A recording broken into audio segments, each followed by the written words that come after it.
Chapter 16.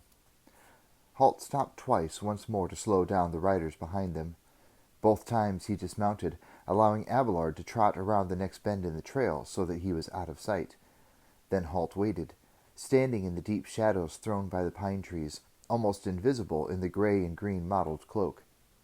When the Temujai riders appeared around a bend in the trail behind him, Halt launched 2 arrows at maximum range on a high parabolic flight.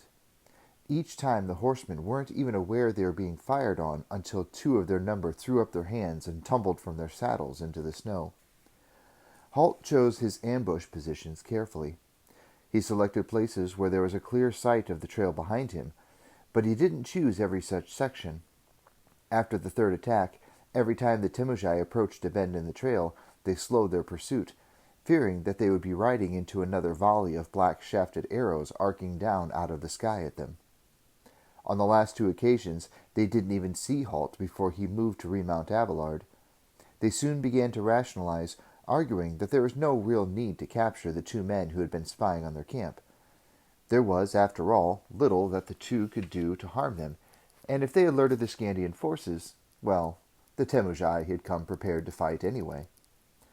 This was the result Halt had been hoping for. After stopping twice, he urged Abelard into a steady gallop, soon overtaking Eric as he lurched and swayed on the saddle of his now cantering horse. Eric heard the muffled pounding of hooves behind him and swung awkwardly in the saddle, half expecting to see a group of Temujai coming up behind. He relaxed as he recognized the gray-cloaked figure of the ranger. His horse, without anyone to continue urging it on, slackened its pace as Abelard pounded up alongside. Halt checked him for a few strides, matching the Temujai mount's pace. "Where have you been?" Eric asked in that same jerky manner. Halt gestured to the trail behind him. "Buying us some time," he replied. "Can't you keep that nag of yours running faster than that?" Eric looked insulted. He thought he was doing rather well. "I'll have you know I'm an excellent rider," he said stiffly. Halt glanced over his shoulder. There was no sign of any pursuit, but there was no knowing how long the Temujai would take to realize that he wasn't waiting for them at every corner. If they continued at this gentle ambling pace, the riders behind them would soon make up the lost distance in no time. "You may believe you're an excellent rider," he called, "but there are a score or so of Temujai back there who actually are. Now get moving." Eric saw the longbow rise and begin to fall in his horse's rump once more. This time, he didn't waste breath or time yelling at Halt not to do it. He grabbed a handful of mane and hung on for dear life as the horse bolted away underneath him. Bouncing and jouncing in exquisite pain, he consoled himself with the thought that, when this was over, he would separate the ranger from his head. They swept on, Halt urging the Temujai horse on to greater efforts whenever he began to flag. The landmarks around them began to take on a familiar appearance. Then they had galloped into the head of Serpent Pass, coming up to the deserted border post. There, camped outside the log walls of the small fort, Eric's 20 Skandian warriors and Evanlin and the 2 apprentices were waiting for them. The Skandians came to their feet quickly, reaching for their weapons as the 2 horses entered the pass at a dead run. Halt brought Abelard skidding to a stop beside his 3 companions. Eric tried to emulate the action, but his horse pounded on for another 20 meters or so, and he had to swing it awkwardly around, swaying and slipping in the saddle as it turned, and inevitably falling in a heap in the snow as the horse finally decided to stop. 2 or 3 of the Skandians unwisely let go short bellows of laughter as Eric picked himself up. The Jarl's eyes swept over them, cold as glacier ice, marking them down for later reference. The laughter died as quickly as it had sprung up. Halt threw his leg over the pommel and slid to the ground. He stroked Abelard's neck in gratitude. The little horse was barely breathing hard. He was bred to run all day if necessary. The ranger saw the inquisitive looks of those around him. "Did you find the main party?" Will finally asked. Halt nodded grimly. "We found them all right." "Thousands of them," Eric added, and the Skandians reacted with surprise at the news. Eric silenced them with a gesture. "There may be 5,000 or 6,000 of them out there, probably heading this way right now." Once again, There were murmurs of surprise and consternation as he mentioned the numbers. One of the Skandians stepped forward. "What do they want, Eric?" he asked. "What are they doing here?" But it was the ranger who answered the question. "They want what they always want," he said grimly. "They want your land, and they're here to take it from you." His audience looked from one to the other. Then Eric decided it was time he took command of the situation. "Well, they'll find we're a tough nut to crack," he declared. He swept his battle-axe in a small arc to indicate the fort behind them. "We'll hold the fort here and delay them while one of us takes word back to Hallesholm," he said. "There may be 5,000 of them, but they can only come at us in small numbers through the pass. We should be able to hold them for 5 or 6 days at least." There was a growl of assent from the Skandians, and several of them swept their axes through the air in experimental patterns. The Jarl was growing in confidence now that he had a definite plan of action, and it was the sort of plan that appealed to the Skandian mind. Simple, uncomplicated, easy to put into effect, and with a degree of mayhem involved. He looked at Halt, who was watching him in silence, leaning on the man-high longbow. "We'll trouble you for the use of the horse again," he said. "I'll send one of my men back to Hallesholm on it to raise the alarm. The rest of us will stay here and fight." Again there was a savage growl from the Skandians in response. The Jarl continued, "As for you, you can stay and fight with us or go on your way. It's of no consequence to me." Halt shook his head, a look of bitter disappointment on his face. "It's too late for us to go now," he said simply. He turned to his 3 young companions and shrugged apologetically. "The Temujai main force lies right across our path back to Tootland. We have no choice but to stay here." Will exchanged glances with Evanlin and Horace. He felt a sinking in the pit of his stomach. They had been so close to escaping, so close to going home. "It's my fault," Halt continued, addressing his words to the 2 former captives. "I should have got you out straight away, instead of going to see what the Temujai were up to. I thought at worst it would be a reconnaissance in force. I had no idea it was an invasion." "It's all right, Halt," Will told him. He hated to see his mentor apologizing or blaming himself. In Will's eyes, Halt could do no wrong.